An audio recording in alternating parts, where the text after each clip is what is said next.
Hey, hi. Okay, so my name's Maria, and this is my first YouTube video by myself, and so bear with me here. Um, I decided to start making YouTube videos because my best friend Taylor Nicole Dean, which, like, everyone on YouTube knows who she is, she's my best friend, so I was like, hey, maybe I'll make YouTube videos too, steal her thunder. Okay, so I'm making a video about my mental hospital experience. I have been admitted 3 times because of bipolar disorder. Well, because of the effects of bipolar disorder. Like, what I've done because of it, but not specifically for bipolar disorder, if that makes sense. So, I was admitted in January to a mental hospital here in Louisville, Kentucky.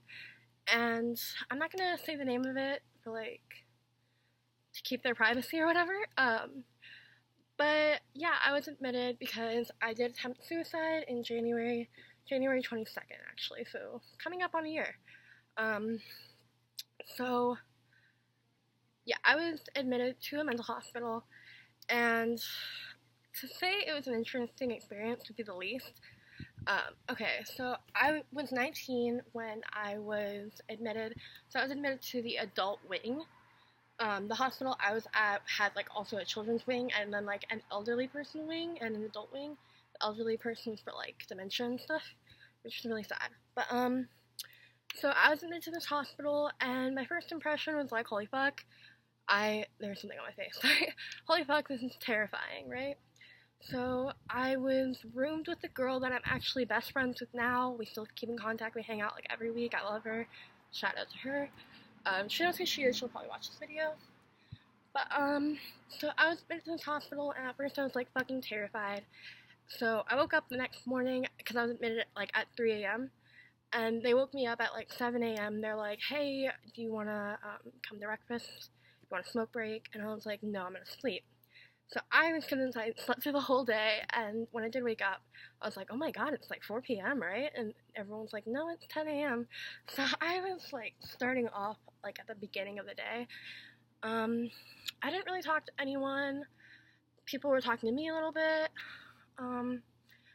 But I was kind of keeping to myself because that's what I do when I'm in a new environment. I get really terrified of everyone, so I'm just, like, keeping myself. By the end of the day, I started talking to people. So the people in there, the patients, there were about 10 to 12 people, and they were all pretty fucking great. Like, I truly believe that the patients helped me more than the doctors did, or the nurses. So that's something. But, I mean, it was just overall not a good experience with the hospital. Like, everyone shit-talked the nurses. They were, like, some of them were kind of rude, some of them were really nice. The doctor I saw a psychiatrist. I didn't even see really a therapist. I saw a social worker a couple times, and we had group therapy. But, like, the main thing was, like, psychiatry, get you on meds, get you out of there. It was, like, a short-term thing. So I really didn't like my doctor because he'd spend, like, I'm sorry if you can hear the cars in the background. I had to record outside because my mom is being, like, super loud inside, like, grinding the floor or something. I don't mean grinding and some, like, dancing. I mean, like, she's, like, polishing the floor or something. I don't know. Anyway, sorry if you can hear anything. But, so he would see me for, like, 3 minutes at a time, and he'd be like, okay, prescribe you this. So I was there because I had attempted suicide. I was on a 3-day hold, for sure, so I had to be there for at least 72 hours. And I definitely wanted to get out of there. Like, who wants to be in the mental hospital, you know? So, I was always, like, itching to get out of there, and, like, it just sucked. Like, everyone complained about the doctors and nurses. You could tell the doctors did not give a fuck about us. We were just part of his rounds, you know, because he was seeing, like, many hospitals and, like, prisons and stuff. And so half the people in there, not half, but, like, some people were in there for drug addiction. So they were, like, they chose going to a mental hospital for, like, a week to a month instead of drug charges and being in prison. So people in there got a yellow band if they were on drug addiction. We had, like, a wristband that we'd wear that had our information on it, and that's how you would get your meds in the morning and at night or whenever you needed them. And then other people were there for depression, so like me, so they got a blue band. Or they called it depression. Like, you could be in there for anything, but, like, if you were, like, in there because of suicide or depression, cutting, whatever, you got a blue band. So I got a blue band. You had certain group therapy if you had a blue band. You had certain group therapy if you had a yellow band. They were AA and NA for yellow bands. So yeah, I had group therapy and I would like attend everything. So I was out in a week. But it just wasn't a good experience. Like, people would say if they had to take painkillers, they said like the nurses would steal their medicine. And honestly, I believe it because they were just so shady. One time, I went to get my morning medicine, and they gave me my nighttime medicine. Like, I noticed the difference, obviously. And I was like, hey, you gave me my nighttime medicine. And she was like, no, we didn't. And I was like, bitch, yes, you did. And she checked, and she had given me my nighttime medicine. So another thing is, my nighttime medicine has to be taken with food, otherwise you get very nauseous and you throw up. And I throw up a lot now because I don't want to eat before I take it, and so I'll try to like take an anti-nausea pill. But anyway, I wasn't like adjusted to the medicine yet, so I wasn't throwing up from it yet. But I would get extremely nauseous at night because no one, like, it says on the packaging, take with food, and no one like told me that until I saw the packaging myself. I was like, well, fuck, what the fuck, you know? So that was just like one thing I was very displeased about. So. And like, just the overall experience was not good, like I've said like 3 times in this video. So I'm going to talk about my crazy experiences in there now. Okay, so like I said, most people in there were there for either drug addiction or depression. But there were a few that were in there for like psychosis kind of symptoms. So my first experience was with this guy. I don't remember his name, and I'm not going to say it because even if I did remember. So I'm going to call him Robert. Okay, so Robert had come in, and he was completely normal, and he was an older man. He had admitted he was a grandpa, and he was completely normal when he came in. But he started not eating and not sleeping. So the second day, he still hadn't eaten or slept, sorry. So we were all like, because he was acting a little bit weirder. He was starting to admit, like, personal things. He actually told us that he was there for molesting his grandchild, so we were all kind of like, okay, what the fuck? So we were a little freaked out by then. Now, the next day, he still hadn't slept or eaten, and he was acting weirder. Like, at night, he would walk up and down the hallway, because it was like a common room, and then there was a hallway had all of our bedrooms, and then like at the beginning, there was the nursing station. So he would walk up and down the hallway, like, must have been like 200 times or something, like, all night. That's all he did, and no one could really stop him. Like, the nurses and the doctors were like, okay, you need to take your medicine. He also had diabetes, and he was not taking his insulin. He wasn't taking any psychiatric medicines. He wasn't sleeping. So obviously this wasn't going well. But so by the third day, still hadn't eaten, hadn't slept. And if you don't know this, if you don't sleep, like, you're not going to function normally, obviously, because you need sleep to function. But that's when the psychosis started kicking in. He was, okay, at night, he was, like I said, he was walking up and down the halls. He also started going into our rooms. Like, he knocked on my door first. He opened the door, and he was starting to come in, and then, like, a nurse had to come and, like, bring him back. That's what they were doing all night, like, taking him out of rooms. They didn't notice one time, and the girl told the story the next day, one of the other patients, that he came to her room, and he was standing over her bed just staring at her, and her roommate was like, get the fuck out, like, that's not okay. And so we were all freaking out. We were expressing our concerns to the nurses and doctors. They're like, okay, well, we can't really do anything. If he becomes dangerous, we can do something. We can sedate him. But he wasn't really dangerous. He was just, like, freaking us all out. So I think it was the 4th day. He still hadn't slept or eaten. He had full-blown psychosis now. He still hadn't taken insulin, so that was messing with him too. I'm not sure, like, the certain effects of not taking your insulin, because I'm not diabetic, and I don't know anyone super close to that's diabetic.